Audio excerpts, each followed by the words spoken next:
आदर्श प्रधान शिक्षकों को टाउन सरकारी प्राथमिक विद्यालय परिसर में अवसरकालीन संबर्धना। सूचना अनुसार नयागढ़ टाउन सरकारी प्राथमिक विद्यालय रे प्रधान शिक्षक निरंजन षडंगी को अवसरकालीन संबर्धना प्रदान करा जायछि।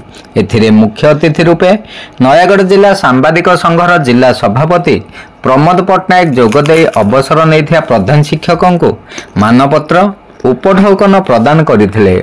अन्य मानक मध्य सीआरसीसी प्रदीप कुमार पंड्या, विपिन बिहारी साहू, विद्यालय परिचालना कमिटी अध्यक्षा शर्मिष्ठा सामंतराय और उपसभापति जितुन महापात्र, काउंसिलर किशन दास, राजकुमार साहू और लक्ष्मीधर महापात्र, विद्यालय परिचालना कमिटीर पूर्वतन सभापति बालकृष्ण महाराणा, शिक्षयित्री स्मृतिधारा मिश्र, स्नेहांजलि सिंहदेव, सीआरसीसी प्रदीप कुमार पंड्या प्रमुख अतिथि भाव जोग देइथिले।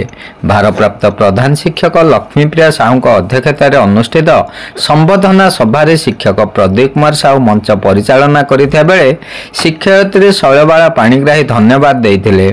समस्त छात्र छात्री उपस्थित थिबा बेले विद्यालय परिचालना कमिटीर सदस्य और सदस्य उपस्थित थिले। शिवनारायण दास रिपोर्ट, खंडपड़ा वार्ता।